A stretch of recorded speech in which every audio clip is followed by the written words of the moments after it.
سامعین، نوجوانوں اور بزرگوں، انسان سوچتا ہے نور سے کائنات کیسے بن گئی؟ اللہ پاک ان اللہ علی کل شیء قدیر ہے، اللہ پاک کے لیے کوئی چیز ناممکن نہیں ہے۔ سامعین کرام، عزیزان محتشم، اللہ نے میرے محبوب کو نورانیت میں بھی بے مثل و بے مثال میں باکمال بنایا ہے، حضور کی خلقت بھی بے مثل و بے مثال میں باکمال ہے، میرے محبوب کریم صلی اللہ علیہ وسلم کی ولادت بھی بے مثل و بے مثال میں باکمال ہے، اور حضرت سیدنا عبداللہ بن عمر رضی اللہ تعالیٰ عنہ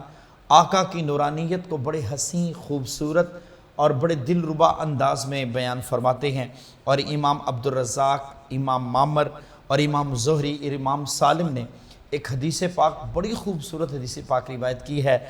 امام عبدالرزاق نے امام معمر سے، اور اس حدیث پاک کو حضرت جابر رضی اللہ تعالی روایت کرتے ہیں۔ اللہ کے محبوب صلی اللہ علیہ وآلہ وسلم کا فرمان ذیشان ہے، ان اول شیء خلقہ اللہ هو نور نبیک یا جابر ثم خلق فیہ کل خیر وخلق بعدہ کل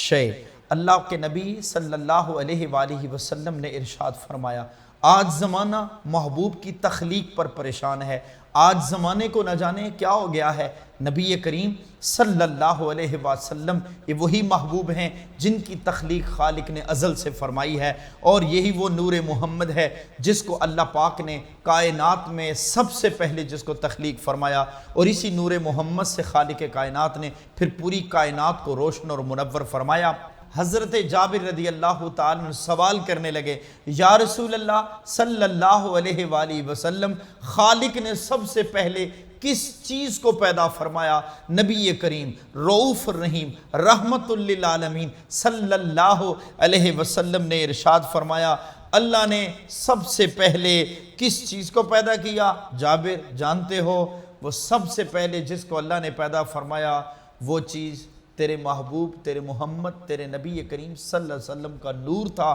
جس کو اللہ نے سب سے پہلے کائنات میں منور فرمایا، جس کو سب سے پہلے اللہ نے کائنات میں تخلیق فرمایا۔ اے جابر، پھر اس نور سے اللہ نے ہر خیر کو پیدا فرمایا۔ جوانوں اور بزرگوں، حدیث پاک میں اس نور کی پرورش کیسے ہوئی، اللہ نے اس نور سے کائنات کو کیسے بنایا، اس حدیث پاک کو تفصیل کے ساتھ حضرت جابر بن عبداللہ روایت کرتے ہیں۔ فرماتے نبی کریم صلی اللہ علیہ وسلم نے فرمایا، اللہ نے جب نور کی تخلیق کی، اللہ پاک نے پھر اس نور کو اپنے مقام قرب میں اپنی بارگاہ اقدس میں رکھا، اور 12,000 سال تک یہ نور قیام کرتا رہا، اللہ کی بارگاہ بے کس پناہ میں، اللہ کی انوار و تجلیات کے ان انوار کے اس کرشموں میں غوطہ زن رہا۔ 12 سال قیام کرنے کے بعد اللہ پاک نے اس نور کی تقسیم کی، اس کو 4 حصوں میں تقسیم کیا۔ ایک حصے سے اللہ نے عرش کو بنایا، دوسرے حصے سے اللہ نے کرسی کو بنایا، تیسرے حصے سے اللہ پاک نے عرش اٹھانے والے فرشتوں کو بنایا، چوتھے حصے کو پھر خالق کائنات اللہ رب العالمین نے اس چوتھے حصے کو اپنے مقام حب میں رکھا، اور اللہ تعالیٰ نے اپنی بارگاہ اقدس میں 12,000 سال تک مقام حب میں اسے قیام کروایا۔ پھر اس قیام کے بعد اللہ نے پھر نور کو 4 حصوں میں تقسیم کر دیا، پہلے حصے سے قلم کو، دوسرے حصے سے لوح کو، تیسرے حصے سے اللہ پاک نے جنت کی تخلیق فرمائی، چوتھے حصے کو پھر اللہ پاک نے اپنے مقام خوف میں رکھا۔ 12,000 سال تک اللہ کی انوار و تجلیات کے کرشموں میں یہ نور غوطہ زن رہا۔ پھر اس قیام کے بعد اس چوتھے حصے کو پھر 4 حصوں میں تقسیم کرنے کے بعد پہلے حصے سے فرشتوں کو، دوسرے حصے سے سورج کو، تیسرے حصے سے اللہ پاک نے چاند اور ستاروں کو پیدا کیا، چوتھے حصے کو اللہ پاک نے پھر اپنی بارگاہ اقدس میں مقام رجاء اور امید میں 12,000 سال تک انوار و تجلیات میں غوطہ زن رکھا۔ اس مقام رجاء اور امید میں جب یہ نور غوطہ زن رہا، پھر اس کے 4 حصے کیے گئے، پہلے حصے سے عقل کو، دوسرے حصے سے علم و حکمت کو، تیسرے سے اللہ پاک نے عصمت و توفیق کو پیدا فرمایا، چوتھے حصے کو اللہ پاک نے پھر اپنی بارگاہ اقدس میں مقام حیا میں 12,000 سال تک رکھا۔ 12,000 سال تک یہ نور مقام حیا کے انوار و تجلیات میں غوطہ زن رہا۔ اللہ پاک نے اس مقام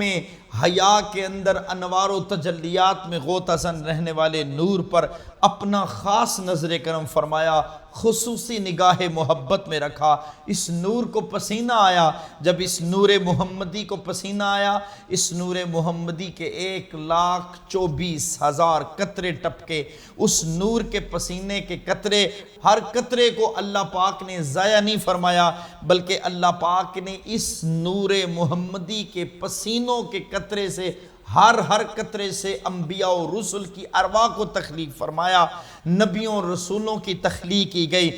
وجود اور جسم نہیں تھا، لیکن ان کی تخلیق اللہ پاک نے ان نور کی، ان ارواح کی تخلیق فرمائی۔ پھر پہلی مرتبہ سانس لیا، ان ارواح نے جب پہلی مرتبہ اللہ پاک نے اس سے ولیوں کی ارواح کو پیدا فرمایا، دوسری مرتبہ سانس لیا، شہداء اور کی ارواح کو پیدا کیا گیا، تیسری مرتبہ سانس لیا، سعادت مندوں کی روح کو اللہ پاک نے پیدا فرمایا، چوتھی مرتبہ جب سانس لیا تو نیک عبادت گزار، بندگی کرنے والے نیک عبادت گزاروں کی ارواح کو پیدا کیا۔ نبی کریم صلی اللہ علیہ وسلم کی اس حدیث پاک سے پتہ چلا، نور محمد سے اللہ نے عرش کو بھی بنایا، کرسی کو بھی بنایا، لوح کو بھی بنایا، قلم کو بھی بنایا، روحانی فرشتے، عرش اٹھانے والے فرشتے، ملائکہ کو، جنت کو اور اس کی نعمتوں کو، سورج کو، چاند کو، ستاروں کو، عقل کو، توفیق کو، رسل اور انبیاء کی ارواح کو، شہیدوں کی ارواح کو، سعادت مندوں کی ارواح کو، صالحین کی ارواح کو، ان تمام کے تمام چیزوں کو اللہ نے فقط نور محمد سے تخلیق فرمایا۔ اللہ پاک نے ان تمام حجابات سے، انوار و تجلیات سے جب کل کائنات کو بنایا، نبی کریم صلی اللہ علیہ وآلہ وسلم ہاکذا کانا بدأ الخلق، نبی کا یا جابر، اے جابر یوں اللہ رب العالمین نے تیرے محبوب کے نور سے پوری کائنات کو منور فرما دیا۔ قرآن مجید امام فخر الدین رازی کو، ملا علی قاری کو، علامہ علوسی کو، علامہ خازن نے تفسیر خازن میں، علامہ نسئی نے التنزیل کے اندر، ملا علی قاری نے مرقات کے اندر، امام بیضاوی نے اپنی تفسیر بیضاوی کے اندر، علامہ اسماعیل حقی نے روح البیان کے اندر، اور حضرت عبداللہ ابن عباس نے اپنی تفسیر تنویر المقیاس کے اندر، تفسیر مدارک میں، امام اسقلانی نے مواہب الدنیا کے اندر، امام زرقانی نے شرح مواہب الدنیا میں، یوسف نبہانی نے اپنی کتاب کے اندر، قاضی ایاز مالکی نے اپنی کتاب کے اندر لکھا، نور سے مراد ذات مصطفیٰ ہے اور کتاب سے مراد خدا کی مقدس کتاب قرآن ہے۔ نہ جانے زمانے کو کیا ہو گیا، اللہ پاک ہمیں حضور نبی کریم صلی اللہ علیہ وسلم کے اس نور مقدس کو سمجھنے کی توفیق عطا فرمائے۔ پھر